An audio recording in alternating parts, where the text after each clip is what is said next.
Halo teman-teman semuanya, kembali lagi bersama saya. Di sini saya Fenton Paradila akan menjelaskan mengenai apa itu alur, tokoh, dan penokohan beserta latar dalam sebuah cerpen. Teman-teman bisa menyimak video penjelasan saya berikut ini. Baik, yang pertama kita masuk kepada pengertian alur. Alur atau plot cerita yang menjadi elemen fundamental dari sebuah cerita. Alur cerita atau yang kerap disebut plot hadir sebagai ruh atau jiwa sebuah cerita rekaan. Secara umum, alur merupakan rangkaian peristiwa yang diceritakan penulis dari awal hingga akhir. Nah, alur juga dapat diartikan sebagai rangkaian peristiwa yang terjalin dengan seksama dan diyakini mampu menggerakkan jalan cerita melalui berbagai kerumitan ke arah klimaks sehingga menemukan penyelesaian. Baik, penjelasan selanjutnya yaitu pengertian dari latar.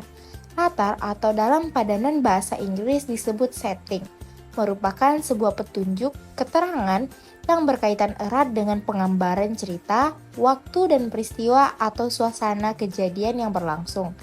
Kemudian latar atau setting kerap diartikan sebagai landasan yang merujuk pada pengertian tempat, lingkungan sosial, dan hubungan waktu peristiwa yang diceritakan.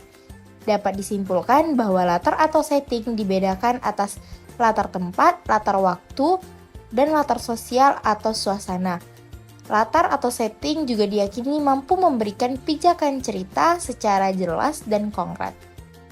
Baiklah, masuk ke pengertian terakhir yaitu tokoh dan penokohan. Tokoh dalam sebuah cerita terbagi menjadi dua, yaitu tokoh utama atau sentral dan tokoh bawahan. Tokoh utama atau protagonis memegang peranan penting dalam sebuah cerita. Unsur penokohan yang digunakan penulis berfungsi melukiskan apa yang dilihat, dipikirkan, didengar, dialami, dan dirasakan oleh tokoh-tokoh dalam cerita, berkaitan dengan penokohan, penciptaan citra tokoh, dan penyajian watak tokoh menjadi ciri utama penokohan. Bisa dikatakan bahwa penokohan merupakan gambaran atau pelukisan yang jelas mengenai seseorang yang ditampilkan dalam sebuah cerita. Penggambaran tokoh dalam cerita umumnya bersifat masuk akal dan logis sehingga terasa seperti benar-benar terjadi. Baik, masuk kepada sesi analisis cerpen berjudul Umi Kalsum karya Jamil Suharman.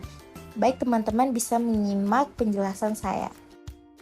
Alur pada cerpen Umi Kalsum ini menggunakan alur maju karena peristiwa-peristiwa diutarakan mulai awal sampai akhir atau masa kini menuju masa yang akan datang. Baik, masuk pada latar. Latar pada cerita ini yaitu latar tempat di Langgar Nyai Safi di tikungan jalan di rumah Haji Basuni. Di tikungan jalan di antara beberapa gadis yang menuju tikungan jalan Kedung Pring Kulihat.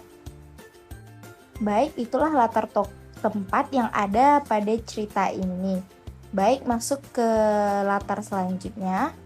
Pada latar selanjutnya yaitu latar waktu. Sore hari, malam hari, pada malam sebelum fajar. Sore hari itu waktu menjelang asar. Santri-santri hilir mudik dengan berbawaan masing-masing.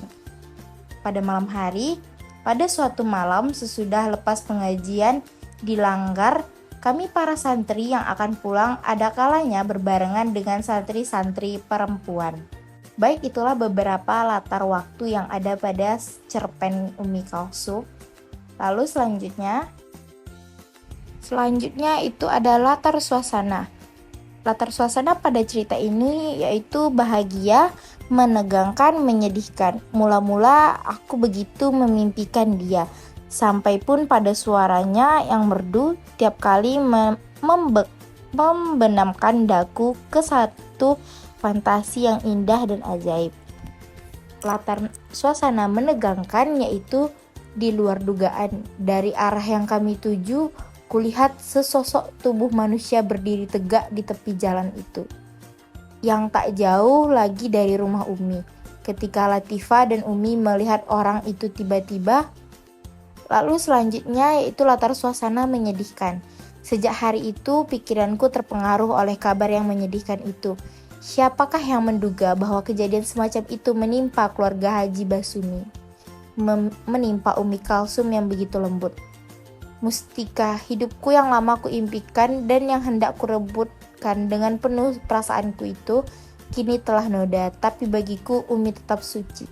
Sebab betapapun ia telah berusaha mempertahankan kemerdekaan dirinya dari kekerasan orang tuanya.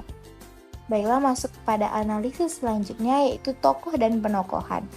Aku, protagonis dan penyayang. Hal ini terlihat dari cerpen Umi Kalsum bahwa tokoh aku, protagonis dan penyayang dibuktikan dengan kutipan sebagai berikut. Tapi bagiku Umi tetap suci, sebab betapapun ia telah berusaha mempertahankan kemerdekaan dirinya dari kekerasan orang tuanya. Umi Kalsum, protagonis, penyabar, baik, dan penurut. Kini aku tak ada bedanya, seperti anak monyet yang dirantai dalam kandang. Aku tak boleh melihat laki-laki. Oh, aku tersiksa siang malam. Aku cuma berharap kesempatan yang akan datang. Tokoh selanjutnya itu Haji Busani, antagonis, kejam, kikir, dan matre. Haji Basuni bercita-cita agar anak gadisnya itu dilamar oleh orang-orang yang berharta saja. Dan anak-anaknya itu harus menurut apa katanya, tak boleh membantah dan membela diri. Tokoh dan penokohan selanjutnya yaitu Zainab, antagonis, cemburu, egois. Tapi dengan tak ketahui, dari belakang Zainab muncul dan datang hendak merebut surat itu. Betapa marah mukanya ketika melihat surat itu. Ia tunduk. Tokoh selanjutnya yaitu Ikhwan, protagonis, jahil dan lucu.